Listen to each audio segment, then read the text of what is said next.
today that all parents get put in the same boat, like creating a child makes you acceptable. But the truth is you have two different types for each gender because not all parents do what they're expected to. Some treat parenthood like it's a blessing and some treat it like it's a lifetime jail sentence. There's mothers and fathers and baby mamas and baby daddies.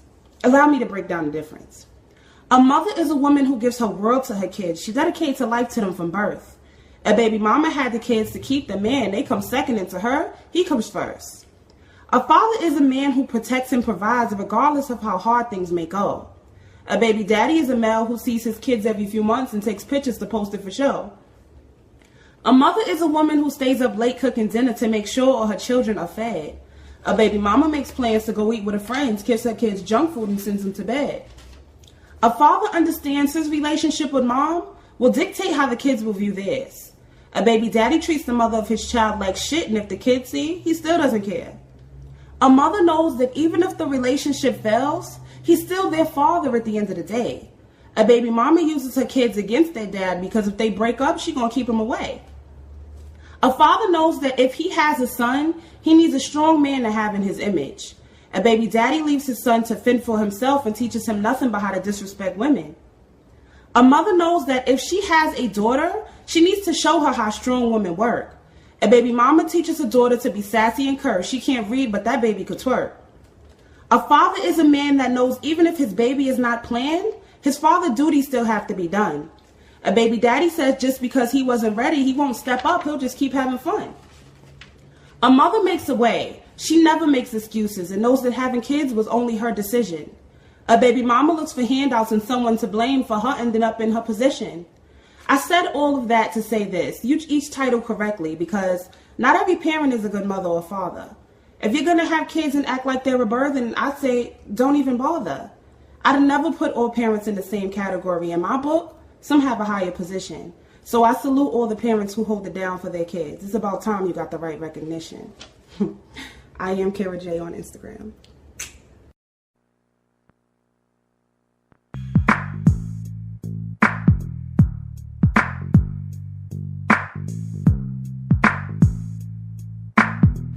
You are listening to John Henry Media Network from the United States of America.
My name is Matthew Cook, and this is a demonstration on how to race bait. First, let's talk about some of the stereotypes expressed in the 17th and 18th centuries. The vile and brutish parts of mankind. The marks of an alien race. Those were how the gentleman class described whites, poor whites to be exact, from Europe, many of whom were duped by a con game, promised an all-expense-paid trip to the New World, in return for years of free labor on the other side. Then there were those sentenced to work for 5 to 7 years of forced labor. In the 1700s alone, over 50,000 documented white men and women were shipped to the colonies and auctioned off as labor for crimes from petty theft to trespassing or pickpocketing. A slave was considered unfortunate, not inferior. To become a slave in the ancient world was not based on skin color, but the result of being on the losing side in a war. White indentured servants 400 years ago were seen as more or less the same as African slaves. They also made easy alliances, raging against greed, unfair taxes, oppressive land use regulations, and in the 1670s, one of those alliances nearly burned Jamestown to the ground. And the last to surrender were 100 men, 80 black and 20 white. And a law enforcement system was created to give whites slightly more privileges and force a separation in their contact with blacks. This three-tiered caste system, blacks on the bottom and poor whites a notch above, now treated more favorably, made them feel as though one day they might improve their status if they just worked hard enough. And maybe some did, but most did not, especially as the life expectancy was only 35. As all rights and freedoms were taken from Africans, this new racial caste system protected the wealthy landowners, who in the South would soon become known as the masters. And if you're interested in reading more about this, there's a page-turning thriller, not exaggerating, called The People's History of the United States, which you can download as an audiobook to support this series. The creation of that three-tiered caste system is the moment the modern institution of racial slavery is born, which would brutalize, divide, and crush the spirits of black men, women, and children for the next 200 years, and give many poor whites the idea that though their lives might be miserable, at least they weren't black. Until 1863. And as Michelle Alexander writes in The New Jim Crow, former slaves had a brief moment in the sun before they returned to a state akin to slavery or worse. The unprecedented economic might of the new United States, built on the backs of an enormous free slave labor force, would arguably be the single greatest factor contributing to what would soon become the world's largest modern superpower. And in gratitude, instead of helping freed slaves find homes, reunite with families, or help anyone, at the very least, heal from a 300-year-old trauma, they were largely neglected by the North, faced rampant disease, outbreaks of smallpox, cholera, many starved to death, and for the next 100 years, this thing called Jim Crow just took over for slavery. Enforced by government, courts, and law officers, forcing a continuation of an already well-established racial caste system on every aspect of American life. Ministers said whites were the chosen people, blacks cursed to be servants. God supported racial segregation. Craniologists, eugenicists, phrenologists, and social Darwinists at every educational level reinforced the belief that blacks were in every way inferior to whites. Massive social disadvantages, compounded by predatory lending and housing markets, and legally regulating blacks into ghettos, discriminatory bank lending practices, severe job discrimination, not to mention the lynchings, all continued until the 1960s. Now we're only talking 50 years ago.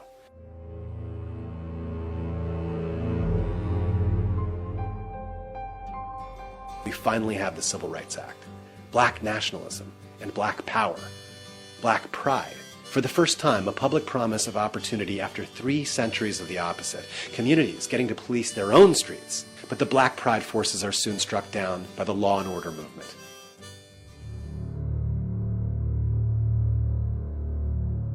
And what takes the place of what was once called Jim Crow? The invention of the largest prison industry in the world, in the form of new laws, tougher laws, more laws, longer sentences, mandatory minimums, more prisons, more police, and the barbaric war on drugs, which should be called the war on people, where blacks are far more likely to be arrested for selling or possessing drugs than whites, even though whites use drugs at the same rate, and are actually more likely to sell drugs.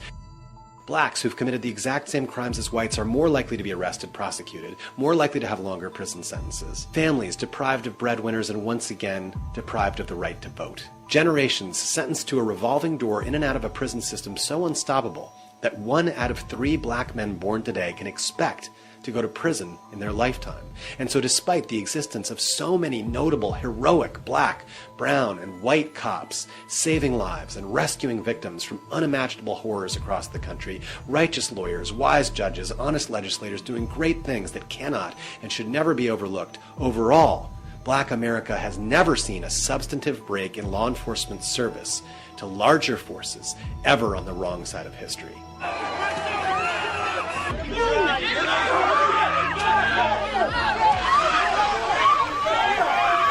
Policing for petty regulatory violations like failure to use a turn signal or lacking a front license plate.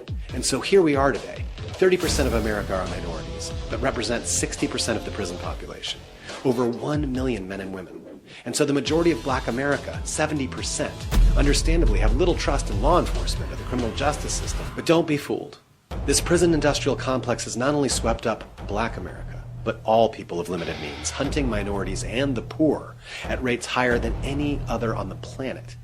This thing grew bigger than anyone could have imagined. It's militarized and increased in scope and aggression, and as racist as it clearly is, even if we took all the minorities out of the equation, leaving only the white majority, we would still be over-incarcerated. We would still have vile police brutality. We would still have a criminal justice system desperately in need of reform. So just like the days of early slavery, today we still have a three-tiered system. With notable exceptions, slightly more than half of Black Americans graduate from high school, compared to 3/4 of white Americans. And Black males are twice as likely to be unemployed as white males. Moving on to the second tier, we have poor whites, treated the second worst as a whole.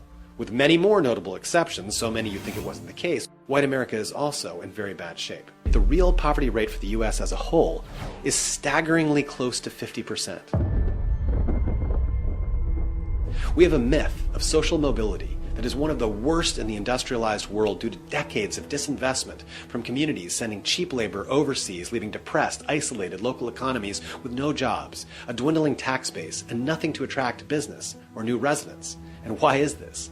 As the great journalist Emily Cleeth says, we should never say the word poverty without the words inequality and injustice being far behind. People become poor, not by personal failing, but because the system is engineered to push them down and keep them down. Yet despite numerous horrific incidents of police brutality and criminal injustice against whites, the beating of a homeless man or a horse thief to near death or to death, or the 1 million whites in prison, unprecedented in our nation's history, the majority of whites today, 57%, still have quite a lot, or a great deal of confidence in police, and a majority think the justice system is fair. The poor whites and victims of criminal injustice and inequality are spread out across the country and heavily divided by culture and politics. The so-called liberal or conservative news media is owned by 6 mega media companies that control 90% of our information.